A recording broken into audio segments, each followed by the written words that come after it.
ಎಲ್ಲರಿಗೂ ನಮಸ್ಕಾರ. ಇದು ಮೀಡಿಯಾ ವಾಚ್, ನಮ್ಮ ಆತ್ಮಾವಲೋಕನ. ಈ ಮೀಡಿಯಾ ವಾಚ್ ಅನ್ನುವ ಕಾರ್ಯಕ್ರಮವನ್ನು ನಾನು ಸುದ್ದಿ ಟಿವಿಯಲ್ಲಿ ಮಾಡ್ತಾ ಇದ್ದೆ ಪ್ರತಿದಿನ ಬೆಳಿಗ್ಗೆ. ನಂತರದ ಕಾಲ ಕಳೆದ ಹಾಗೆ ಆ ಕಾರ್ಯಕ್ರಮಕ್ಕೆ ಒಂದು ಪಾಪ್ಯುಲಾರಿಟಿ ಬರ್ತಾ ಇತ್ತು, ಆದರೆ ನಾನು ಅದನ್ನು ನಿಲ್ಲಿಸ್ಬಿಟ್ಟಿದ್ದೆ. ಈಗ ಯಾಕೋ ಯೋಚನೆ ಮಾಡ್ತಾ ಇದ್ದೆ, ನಾವೇ ನಮ್ಮ ಬಗ್ಗೆ ಮಾತನಾಡ್ತಿದ್ರೆ, ನಾವೇ ಮಾಧ್ಯಮದ ಬಗ್ಗೆ ಮಾತನಾಡಿದರೆ ಇನ್ಯಾರು ಮಾತನಾಡಬೇಕು ಅಂತ. ಹಾಗೆಯೇ ನಾನು ಯೋಚನೆ ಮಾಡ್ತಾ ಇದ್ದೆ, ಈ ಪತ್ರಿಕೋದ್ಯಮ ಏನಿದೆ ಅದು ಬೆಳೆದು ಬಂದ ದಾರಿ, ಅದು ತೆಗೆದುಕೊಂಡ ಬೇರೆ ಬೇರೆ ನಿಲುವುಗಳು ಎತ್ತ ಸಾಗುತ್ತಿದೆ ಅನ್ನುವ ಪ್ರಶ್ನೆ ಕೂಡ ನನ್ನನ್ನು ಕಾಡ್ತಾ ಇರುವಂಥದ್ದು. ಆದ್ದರಿಂದ ಅಂದುಕೊಂಡೆ, ಸುಮಾರು 30 ವರ್ಷಗಳಿಗಿಂತಲೂ ಹೆಚ್ಚು ಕಾಲ ಕನ್ನಡ ಪತ್ರಿಕೋದ್ಯಮದಲ್ಲಿ ಕೆಲಸ ಮಾಡಿದವನು ನಾನು. ಪತ್ರಿಕೆಗಳಲ್ಲಿ ಕೆಲಸ ಮಾಡಿದ್ದೇನೆ, ಹಾಗೆಯೇ ವಿಜುವಲ್ ಮೀಡಿಯಾದಲ್ಲಿ ಕೆಲಸ ಮಾಡಿದ್ದೇನೆ. ಆದ್ದರಿಂದ ಪ್ರತಿದಿನ ನನ್ನ ಅನಿಸಿಕೆಯನ್ನು ಹೇಳಬೇಕು, ಪತ್ರಿಕೆಗಳಲ್ಲಿ ಬಂದ ಸುದ್ದಿಯ ಬಗ್ಗೆ ವಿಶ್ಲೇಷಣೆ ಮಾಡಬೇಕು ಅಂತ. ಇವತ್ತು ನಾನು ಮೀಡಿಯಾ ವಾಚ್ನ ಬಹಳ ಕಾಲದ ನಂತರದ ಮೊದಲ ಕಾರ್ಯಕ್ರಮ ಇದು ಬಂದಿದ್ದೀನಿ. ನನ್ನ ಬಳಿ ಎಲ್ಲ ಪತ್ರಿಕೆಗಳು, ಮೊದಲನೇದಾಗಿ ನಾನು ಪ್ರಜಾವಾಣಿ ಪತ್ರಿಕೆ ನನ್ನ ಕೈಯಲ್ಲಿದೆ. ಪ್ರಜಾವಾಣಿ ಪತ್ರಿಕೆ ಇವತ್ತಿನ ಬಹಳ ಪ್ರಮುಖ ಸುದ್ದಿ ಏನಿದೆ ಅದು ಕೊರೋನಾಗೆ ಸಂಬಂಧಪಟ್ಟಿದ್ದು. ಕೊರೋನಾ ಲೂಟಿಗೆ ರಹದಾರಿ, PPE ಕಿಟ್, ಕೊರೋನಾ ಪರೀಕ್ಷೆ ಕಿಟ್ ಖರೀದಿಯಲ್ಲಿ ಅಕ್ರಮ, ಲೆಕ್ಕಪತ್ರ ಸಮಿತಿಯಿಂದ ತನಿಖೆ. ಇದಕ್ಕೆ HK ಪಾಟೀಲ್ ಅವರ ಹೇಳಿಕೆ ಇದೆ. ಹಾಗೆಯೇ ಕರ್ನಾಟಕ ರಾಷ್ಟ್ರ ಸಮಿತಿಯ ಪ್ರಧಾನ ಕಾರ್ಯದರ್ಶಿ ಏನಿದ್ದಾರೆ ದೀಪಕ್ CN ಅವರ ಹೇಳಿಕೆ ಕೂಡ ಇದರಲ್ಲಿ ಇದೆ. ಇಡೀ ವೆಂಟಿಲೇಟರ್ ಖರೀದಿಯಲ್ಲಿ ಯಾವ್ಯಾವ ರೀತಿ ಅವ್ಯವಹಾರ ಆಯಿತು, ಏನಾಯಿತು ಅನ್ನೋದು. ಈ ವಿಚಾರ ಇದು ಮೊದಲ ಬಾರಿ ಬಂದದ್ದೇನಲ್ಲ, ಬಹಳ ದಿನಗಳಿಂದನೇ ಈ ಮಾತು ಕೇಳ್ತಾ ಇದೆ. ಏನೋ ನಡೀತಿದೆ, ಖರೀದಿ ವ್ಯವಹಾರದಲ್ಲೇನೋ ನಡೀತಾ ಇದೆ. ಹಾಗೆಯೇ ಆರೋಗ್ಯ ಇಲಾಖೆಯಲ್ಲಿ ದುಡ್ಡಿಲ್ಲ ಅನ್ನುವ ಮಾತು ಕೇಳ್ತಾ ಇದೆ. ಈ ಬಗ್ಗೆ ಸರ್ಕಾರ ಯಾವುದೇ ಪ್ರತಿಕ್ರಿಯೆಯನ್ನು ನೀಡಿಲ್ಲ ಅನ್ನೋದು ಗಮನಾರ್ಹವಾದ್ದು. ಆದರೆ ರವಿಕೃಷ್ಣಾರೆಡ್ಡಿ ಅವರ ಪಕ್ಷ ಈ ಬಗ್ಗೆ ಹೋರಾಟ ಮಾಡ್ತಾ ಇದೆ. ಈಗ HK ಪಾಟೀಲ್ ಕೂಡ ಧ್ವನಿ ಎತ್ತಿದ್ದಾರೆ. ಸರ್ಕಾರ ಈ ಬಗ್ಗೆ ಏನು ಮಾಡುತ್ತೆ ಅನ್ನೋದನ್ನು ನಾವು ಕಾದು ನೋಡಬೇಕಾಗಿದೆ.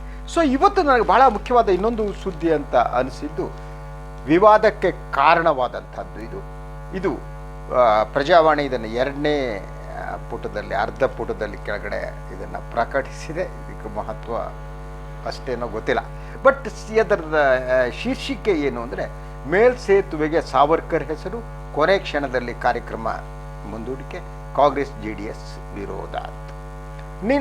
ನಿನ್ನೆಯಿಂದ ಬಹಳ ಗಂಭೀರವಾಗಿ ಈ ಬಗ್ಗೆ ಚರ್ಚೆ ನಡೀತಾ ಇದೆ.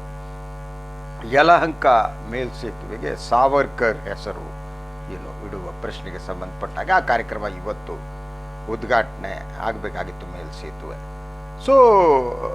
ಒಂದು ಸಾವರ್ಕರ್ ಹೆಸರು ಏನಿದೆ ಅದು ಪ್ರಕಟ ಆಗ್ತಾ ಇದ್ದ ಹಾಗೆ ಬಹಿರಂಗವಾಗಿ ಮೊದಲ ವಿರೋಧವನ್ನು ವ್ಯಕ್ತಪಡಿಸಿದರು JDSನ ನಾಯಕರಾಗಿರುವ ಮಾಜಿ ಮುಖ್ಯಮಂತ್ರಿ ಕುಮಾರಸ್ವಾಮಿ ಅವರು. ಅದಾದ ಕೆಲವೇ ಕ್ಷಣಗಳಲ್ಲಿ ಇನ್ನೊಬ್ಬ ಮಾಜಿ ಮುಖ್ಯಮಂತ್ರಿ ಸಿದ್ದರಾಮಯ್ಯ ಅವರು ಟ್ವೀಟ್ ಮಾಡಿದ್ರು.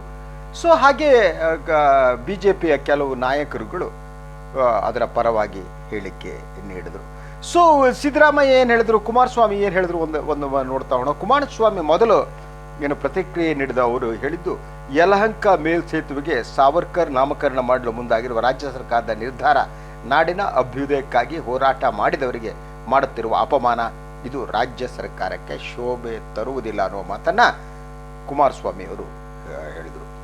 ತಕ್ಷಣ ಸ್ವಲ್ಪ ಕಾಲದ ನಂತರ ಟ್ವೀಟ್ ಮಾಡಿದಂಥ ಸಿದ್ದರಾಮಯ್ಯನವರು ಹೇಳಿದ್ದೇನು, ಯಲಹಂಕ ಮೇಲ್ಸೇತುವೆಗೆ ಸಾವರ್ಕರ್ ಹೆಸರನ್ನು ಇಡಲು ಹೊರಡುವ ಮೂಲಕ ಈ ಮಣ್ಣಿನ ಸ್ವಾತಂತ್ರ್ಯ ಹೋರಾಟಗಾರರಿಗೆ ರಾಜ್ಯ ಸರ್ಕಾರ ಅಪಮಾನ ಮಾಡಿದೆ. ರಾಜ್ಯದಲ್ಲಿ ಆಡಳಿತ ನಡೆಸುತ್ತಿರುವುದು ತೆರೆಯ ಹಿಂದಿನ ಸೂತ್ರಧಾರರೇ ಹೊರತು ಚುನಾಯಿತ ಸರ್ಕಾರ ಎಂಬುದನ್ನು ಇದರ ನಿದರ್ಶನ. ಈ ಮೂಲಕ ಅವರು ಇದರ ಹಿಂದೆ RSS ಮತ್ತು ಸಂಘ ಪರಿವಾರ ಇದೆ ಅನ್ನುವುದನ್ನು ಸಿದ್ದರಾಮಯ್ಯ ಸೂಕ್ಷ್ಮವಾಗಿ ಹೇಳಿದ್ದಾರೆ. ಅವರು ವಿರೋಧ ಮಾಡಿದ್ದಾರೆ. ಅದ ತಕ್ಷಣ ಲಕ್ಷ್ಮಣ ಸವದಿ ಉಪಮುಖ್ಯಮಂತ್ರಿಗಳ ಒಂದು ಪ್ರತಿಕ್ರಿಯೆ ಇದೆ. ವೀರ ಸಾವರ್ಕರ್ ಅವರು ಬ್ರಿಟಿಷರ ವಿರುದ್ಧ ಹೋರಾಡಿ ಸೆರೆವಾಸ ಅನುಭವಿಸಿದ ರಾಷ್ಟ್ರಭಕ್ತ. ಇಂತಹ ಸ್ವಾತಂತ್ರ್ಯ ಹೋರಾಟಗಾರರ ಹೆಸರನ್ನಿಡದೆ ಸೋನಿಯಾ ಗಾಂಧಿ ಅವರ ಹೆಸರನ್ನು ಇಡಬೇಕಾಗಿತ್ತ ಅನ್ನುವ ಪ್ರಶ್ನೆಯನ್ನ ಲಕ್ಷ್ಮಣ್ ಸವದಿ ಕೇಳಿದ್ದಾರೆ. ಹಾಗೆಯೇ CT ರವಿ ಅವರು ಕನ್ನಡ ಮತ್ತು ಸಂಸ್ಕೃತಿ ಸಚಿವರು ಜವಾಹರ್ಲಾಲ್ ನೆಹರು, ಇಂದಿರಾ ಗಾಂಧಿ, ರಾಜೀವ್ ಗಾಂಧಿ, ಸಂಜಯ್ ಗಾಂಧಿ ಅವರ ಹೆಸರುಗಳಲ್ಲಿ ಕಾಲೇಜುಗಳು, ಬಡಾವಣೆಗಳು, ಆಸ್ಪತ್ರೆಗಳು ಮತ್ತು ಕ್ಯಾಂಟೀನ್ಗಳಿಗೆ ನಾಮಕರಣ ಮಾಡುವಾಗ ನಿಮಗೆ ಮಣ್ಣಿನ ಮಕ್ಕಳ ನೆನಪು ಬರಲಿಲ್ವಾ?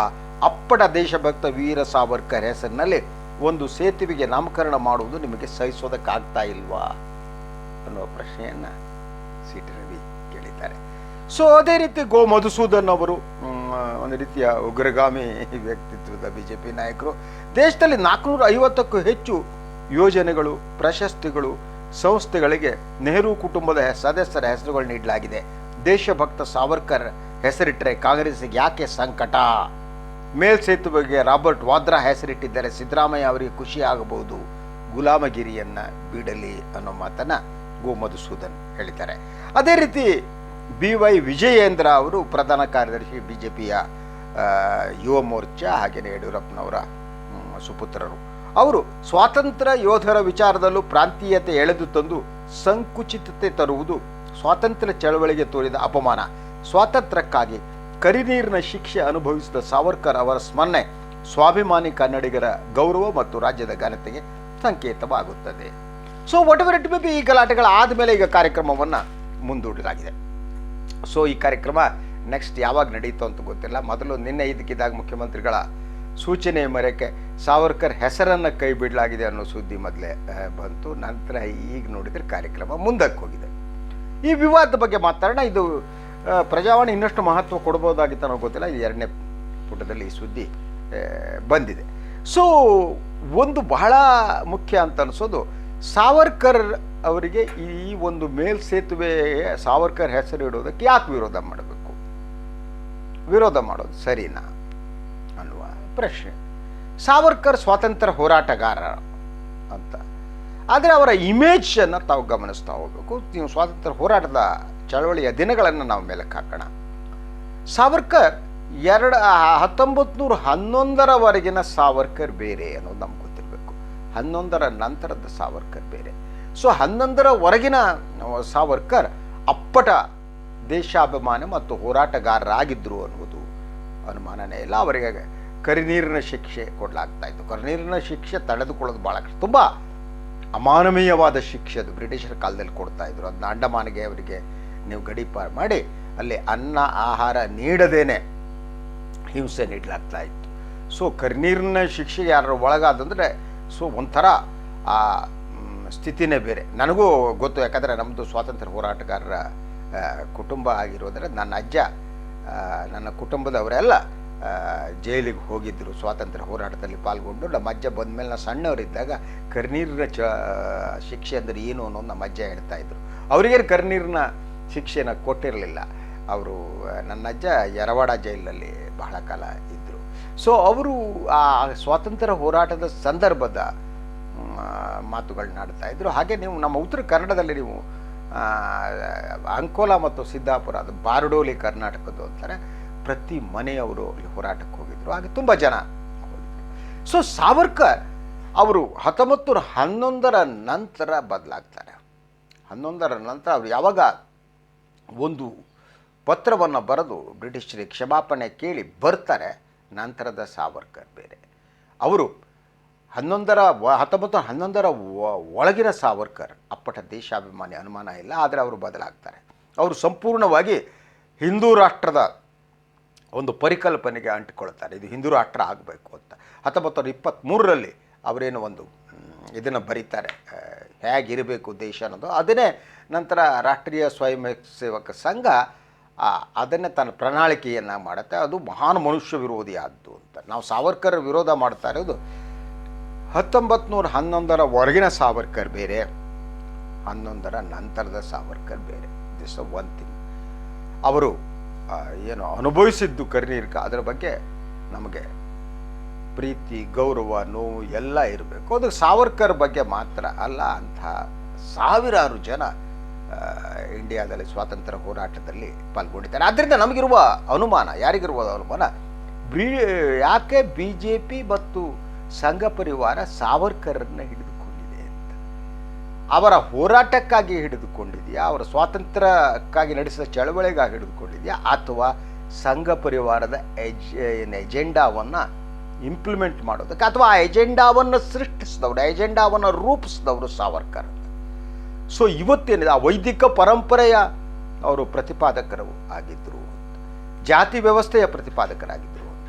ಸೊ ಈ ದೇಶದಲ್ಲಿರುವ ಏನು ವರ್ಣಾಶ್ರಮ ಧರ್ಮದ ಪ್ರತಿಪಾದಕರಾಗಿದ್ದರು. ಆ ಕಾರಣಕ್ಕಾಗಿ ಈ ಒಂದು ಸೆಕ್ಯುಲರ್ ಇಂಡಿಯಾದಲ್ಲಿ ಸಾವರ್ಕರನ್ನ ವಿರೋಧ ಮಾಡಬೇಕಾಗಿದೆ ಅನ್ನೋದು.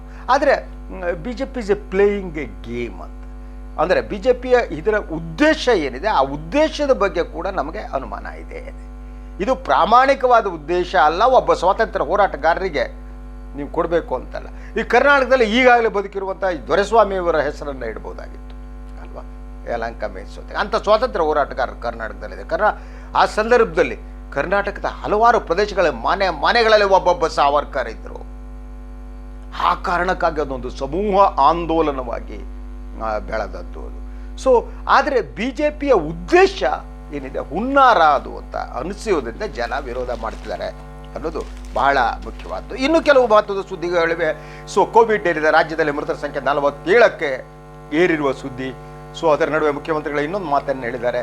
ದೇವಸ್ಥಾನ ಮಾತ್ರ ಅಲ್ಲ, ಚರ್ಚ್ ಮಸೀದಿನೂ ಕೂಡ 1ನೇ ತಾರೀಕು ಹೊತ್ತಿಗೆ ತೆರೆಯೋದಕ್ಕೆ ಯೋಚನೆ ಮಾಡ್ತೀವಿ. ಈ ಬಗ್ಗೆ ಪ್ರಧಾನಿಯವರಿಗೆ ಪತ್ರ ಬರೆದಿದ್ದೀವಿ, ಪ್ರಧಾನಿ ಏನು ಹೇಳ್ತಾರ ನೋಡೋಣ ಅನ್ನುವ ಮಾತನ್ನು ಮುಖ್ಯಮಂತ್ರಿಗಳು ಹೇಳಿದ್ದಾರೆ. ಅಂದರೆ ಜವಾಬ್ದಾರಿಯನ್ನು ಕೇಂದ್ರ ಸರ್ಕಾರದ ಮೇಲೆ ಹಾಕಿದ್ದಾರೆ. ಈಗ ಚೆಂಡು ಕೇಂದ್ರ ಸರ್ಕಾರದ ಅಂಗಳದಲ್ಲಿದೆ. ಕೇವಲ ದೇವಸ್ಥಾನಗಳಿಗೆ ಮಾತ್ರ ಒಪ್ಪಿಗೆ ಕೊಡ್ತಾರ, ಚರ್ಚ್ ಮತ್ತು ಮಸೀದಿಗೆ ಒಪ್ಪಿಗೆ ಕೊಡಲ್ವಾ? ಈ ಪ್ರಶ್ನೆ ಬಗ್ಗೆ ಚರ್ಚೆ ನಡೀತಾ ಇದೆ. ಮುಖ್ಯಮಂತ್ರಿಗಳ ಹೇಳಿಕೆ ಏನಿದೆ, ನಾವು ದೇವಾಲಯಗಳ ಮತ್ತು ಚರ್ಚ್ ಮತ್ತು ಮಸೀದಿ ನಡುವೆ ವ್ಯತ್ಯಾಸ ಮಾಡಲ್ಲ ಅನ್ನೋ ಮಾತನ್ನು ಹೇಳಿದಾರಲ್ಲ, ಆ ಕಾರಣಕ್ಕೆ ನಾವು ಮುಖ್ಯಮಂತ್ರಿಗಳ ಈ ಹೇಳಿಕೆಯನ್ನು ಸ್ವಾಗತಿಸಲೇಬೇಕು. ಇನ್ನು ಗಡಿಯತ್ತ ಗಮನ, ಇನ್ನೊಂದು ಸುದ್ದಿ, ಮಹತ್ವದ ಸುದ್ದಿ ಇವತ್ತು. ಅದು ಚೀನಾ ಏನಿದೆ, ಚೀನಾ ಭಾರತದ ಗಡಿಯಲ್ಲಿ ನಡೆಸ್ತಿರುವ ಚಟುವಟಿಕೆಗಳು ಅದು ಯುದ್ಧಕ್ಕೆ ಹೋಗುತ್ತೆ ಅನ್ನೋ ಸಿಚುವೇಶನ್. ಏನು ನಡುವೆ ಅಮೇರಿಕಾದ ದೊಡ್ಡಣ್ಣ ಅಧ್ಯಕ್ಷರು ಟ್ರಂಪ್ ಸಾಹೇಬರು ಕೂಡ ಒಂದು ಸ್ಟೇಟ್ಮೆಂಟ್ ಒಗಾಯಿಸ್ಬಿಟ್ಟು, ನಾನು ಬೇಕಾದ್ರೆ ಮಧ್ಯಸ್ಥಿಕೆ ಮಾಡ್ತೀನಿ ಕಣ್ರಿ ಅಂತ. ಅವ್ರು ಪಾಕಿಸ್ತಾನ ಗಲಾಟೆ ಆದರೂ ಮಧ್ಯಸ್ಥಿಕೆ ಮಾಡ್ತೀನಿ ಅಂತಾರೆ, ಇಲ್ಲಾದರೂ ಮಧ್ಯಸ್ಥಿಕೆ ಮಾಡ್ತೀನಿ ಅನ್ನುವ ಮಾತನ್ನು ಟ್ರಂಪ್ ಸಾಹೇಬರು ಹೇಳ್ತಿದ್ದಾರೆ. ಅವ್ರು ಎಲ್ಲಿದ್ದರೂ ಮಧ್ಯಸ್ಥಿಕೆ ಮಾಡೋದಕ್ಕೆ ರೆಡಿ ಇರ್ತಾರೆ. ಮುಚ್ಕೊಂಡು ಅದು ಅಮೇರಿಕದಲ್ಲಿ ಏನು ನಡೀತಿದೆ ನೋಡ್ಕೊಳ್ಳಿ, ಅಲ್ಲಿ ಏನು ಕೊರೋನಾ ಹಾವಳಿ ಇದೆ ಅದು ಇದು ಬಿಟ್ಕೊಂಡು ಇಲ್ಲಿ ಮಧ್ಯಸ್ಥಿಕೆಗೆ ಬಂದಿದ್ದಾರೆ. ಸೊ ಇನ್ನೊಂದು ಭಾಳ ಮಹತ್ವದ ಸುದ್ದಿ ಇದು ಇವತ್ತಿನ ನನಗೆ ಅನಿಸುವುದು ಭಾಳ ನೋವಿನ ಸುದ್ದಿ. ಇದು ಬಾಟಮ್ ಸ್ಪ್ರೆಡ್ ಐಟಮ್ ಆಗಿ ಬಂದಿದೆ. ರೈಲಿನಲ್ಲಿ ಮೃತಪಟ್ಟ ಮಹಿಳೆ, ವಲಸೆ ಕಾರ್ಮಿಕರ ಸ್ಥಿತಿಯ ದಾರುಣ ಚಿತ್ರ, ಸತ್ತ ತಾಯಿಯ ಎಚ್ಚರಿಸಲೆತ್ನಿಸಿದ ಮಗು. ವಲಸೆ ಕಾರ್ಮಿಕರ ಸಂಕಟ ಎಷ್ಟು ಭೀಕರವಾಗಿದೆ ಎಂಬುದನ್ನು ತೋರುವ ದೃಶ್ಯವೊಂದು ಬಿಹಾರದ ಮುಜಫರ್ಪುರ ರೈಲು ನಿಲ್ದಾಣದಲ್ಲಿ ಕಂಡುಬಂದಿದೆ. ಶ್ರಮಿಕ ರೈಲಿನಲ್ಲಿ ತಮ್ಮ ಊರಿಗೆ ಹೊರಟಿದ್ದ ಕಾರ್ಮಿಕ ಮಹಿಳೆಯೊಬ್ಬರು ಊರು ತಲುಪುವ ಮೊದಲೇ ಪ್ರಾಣ ಬಿಟ್ಟಿದ್ದು, ಮುಜಫರ್ಪುರ ನಿಲ್ದಾಣದ ಪ್ಲಾಟ್ಫಾರ್ಮ್ನಲ್ಲಿ ಆಕೆಯ ಪುಟ್ಟ ಮಗು ತಾಯಿ ಸತ್ತಿದ್ದಾಳೆ ಎಂಬುದನ್ನು ಅರಿಯದೆ ಆಕೆಯನ್ನು ಎಚ್ಚರಿಸಲು ಯತ್ನಿಸುತ್ತಿರುವ ವಿಡಿಯೋ ಸಾಮಾಜಿಕ ಜಾಲತಾಣಗಳಲ್ಲಿ ವೈರಲ್ ಆಗಿದೆ. ಇದು ಹೃದಯ ವಿದ್ರಾವಕವಾದದ್ದು. ಆ ಮಗುವಿಗೆ ತಾಯಿ ಸತ್ತಿದೆ ಅಂತ ಗೊತ್ತಿಲ್ಲ. ಆ ತಾಯಿಯ ಎದೆ ಹಾಲು ಕುಡಿದು ಬೆಳೆದ ಮಗು, ಆ ತಾಯಿಯ ಹೊಟ್ಟೆಯಲ್ಲಿ ಬೆಳೆದ ಮಗು, ಆ ತಾಯಿಯ ಜೊತೆ ಅವಿನಾಭಾವ ಸಂಬಂಧ. ಎಲ್ಲ ಅಮ್ಮಂದಿರ ಮಕ್ಕಳ ಸಂಬಂಧದ ಹಾಗೆ ಕರುಳ ಬಳ್ಳಿ ಅದು ಕಟ್ಟಾಗಿದೆ. ಅವಳು ಸತ್ತು ಮಲಗಿದ್ದಾಳೆ. ಆ ಮಗು ಗೊತ್ತೇ ಇಲ್ಲ ತನ್ನಮ್ಮ ಹಸುನಿಗಿದ್ದಾಳೆ ಅಂತ. ಆ ಕಾರಣಕ್ಕಾಗಿ ಅಮ್ಮ ನಿದ್ರೆ ಮಾಡ್ತಿದ್ದಾಳೆ ಅಂದ್ಕೊಂಡು ಮಗು ಅವ್ರನ್ನ ಎಚ್ಚರಿಸುವುದ ಒಂದು ಯತ್ನವನ್ನ ಮಾಡುತ್ತೆ. ಎಂಥದ್ದು ಇದು! ಕಣ್ಣು ತರಿಸಬೇಕು ನಮ್ಮ ಆಡಳಿತ ವರ್ಗಕ್ಕೆ, ಇದು ಕಣ್ಣು ತರಿಸಬೇಕು ನಮ್ಮ ಪ್ರಭುತ್ವವನ್ನ. ಆದರೆ ನಾವು ಇದರಲ್ಲೂ ರಾಜಕೀಯ, ನಾವು ಮೇಲ್ಸೇತುವೆ ಬಗ್ಗೆ ರಾಜೀವ್ ಗಾಂಧಿ ಇನ್ನೊಂದ್ರ ಬಗ್ಗೆ ಹೇಳಿಕೆ ಕೊಟ್ಕೊಂಡು ಅವ್ರ ಹೆಸರು ಇಡ್ಲ, ಇವ್ರ ಹೆಸರು ಇಡ್ಲ, ಅವ್ರ ಹೆಸರಿನ ಹಿಂದೆ ಬಿದ್ದ ಜನ ನಾವು ಅಯೋಗ್ಯದರು ಅಂತ ನನಗೆ ಅನಿಸುತ್ತೆ.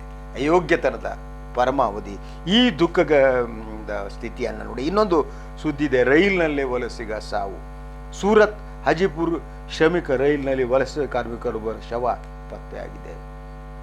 ಆದರೆ ಈ ವಲಸೆ ಕಾರ್ಮಿಕರ ಸಮಸ್ಯೆಯ ಬಗ್ಗೆ ನಮ್ಮ ಪ್ರಭುತ್ವ ಯಾವ ರೀತಿಯಿಂದಲೂ ಗಂಭೀರವಾಗಿ ಪರಿಗಣಿಸಿದಂತೆ ನನಗೆ ಕಾಣಲ್ಲ.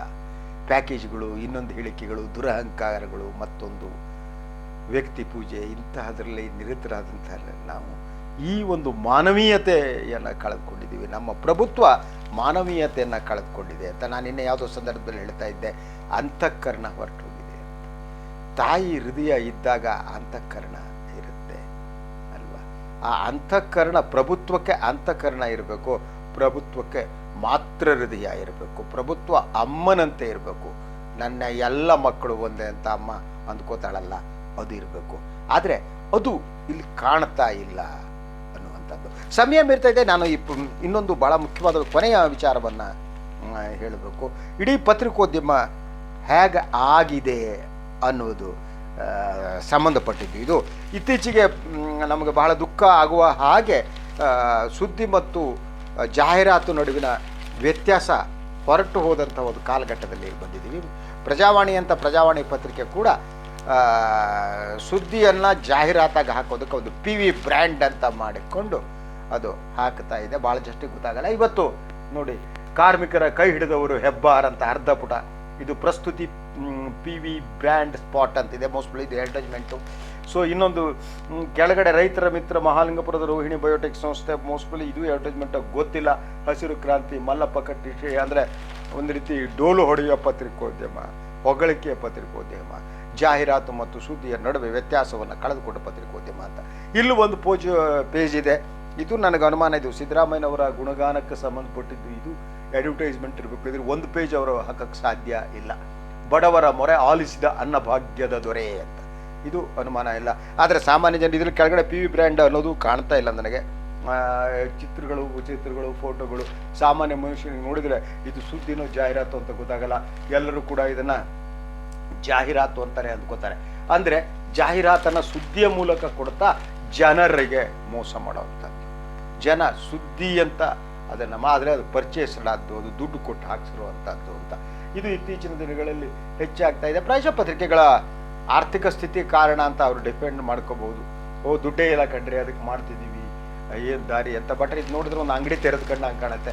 ಪ್ರತಿದಿನ 2-3 ಪೇಜು ಕಾರ್ಮಿಕರ ಕೈ ಹಿಡಿದವರು ಹೆಬ್ಬಾರ್ ಅಂತ, ಶಿವರಾಮ್ ಹೆಬ್ಬಾರ ಗುಣಗಾನ, ಬಡವರ ಮೊರೆ ಆಲಿಸಿದ ಅನ್ನಭಾಗ್ಯದ ದೊರೆ ಅಂತ ಒಂದು ಪೇಜ್. ಯಡಿಯೂರಪ್ಪನವರ ಗುಣಗಾನ ಈ ಪತ್ರಿಕೆ ಪ್ರಜಾವಾಣಿ ಹೋಗಿ ಈಗ ಗುಣಗಾನದ ವಾಣಿ ಆಗ್ತಾ ಇದೆ ಅನ್ನುವ ದುಃಖ ಇದೆ. ಇದು ಕೂಡ ನಾನು ಪ್ರೀತಿಯಿಂದ ಹೇಳೋದು. ನಾನು ಮೊದಲು ಹೇಳಿದಾಗೆ ಏನಿದೆ, ಇದು ಮಾಧ್ಯಮಗಳ ವಾಚ್ ಮಾತ್ರ ಅಲ್ಲ, ಇದು ಒಂದು ಆತ್ಮಾವಲೋಕನ ಅನ್ನುವ ಮಾತನ್ನು ಹೇಳಿದೆ. ನನ್ನ ಬಗ್ಗೆ ನಾನು ಮಾತನಾಡೋದು. ನಾನೀಗ ಪ್ರಜಾವಾಣಿಯನ್ನು ಇನ್ನೊಂದನ್ನು ಬೈದರೆ ಈ ಮಾಧ್ಯಮದ ಭಾಗವಾಗಿ ನನ್ನ ಬದುಕನ್ನು ಕಟ್ಟಿಕೊಂಡವನು ನಾನು. ಆದ್ದರಿಂದ ಇದು ನನ್ನ ಟೀಕೆಯೂ ಆಗಿದೆ ಅಂತ. ಇದರ ಜವಾಬ್ದಾರಿಯನ್ನು ಯಾವುದೋ ಪತ್ರಿಕೆಗಳ ಮೇಲೆ ಹಾಕಿ ನಾನು ಸುಮ್ಮನಾಗಲಾರೆ, ನನ್ನ ಹೊಣೆಗಾರಿಕೆ ಕೂಡ ಇದೆ. ಸೊ ಅದರಿಂದಲೇ ನನಗೆ ದುಃಖ ಆಗೋದು, ನಾವು ಹೀಗಾಗಿದ್ದೀವಿ ಅಲ್ವಾ ಅಂತ. ಜಾಹೀರಾತು ಮತ್ತು ಸುದ್ದಿಯ ನಡುವಿನ ವ್ಯತ್ಯಾಸ ಹೋಗಿ ಸುದ್ದಿ ತಿರುಚಿಕೊಂಡು ಬೇರೆ ಬೇರೆ ರೂಪದಲ್ಲಿ ಜನ ಓದುಗರನ್ನ ತಲುಪೋದಿದೆಯಲ್ಲ, ಇದು ಎಂಥ ಸ್ಥಿತಿಯಪ್ಪ ತಂದೆ ಅಂತ ನನಗೆ ಅನಿಸುತ್ತೆ. ಇದಾಗಿತ್ತು ಇವತ್ತಿನ ಮೀಡಿಯಾ ವಾಚ್. ಮತ್ತೆ ಬರ್ತೀನಿ, ಮಾತಾಡ್ತೀನಿ. ಎಲ್ಲರಿಗೂ ನಮಸ್ಕಾರ.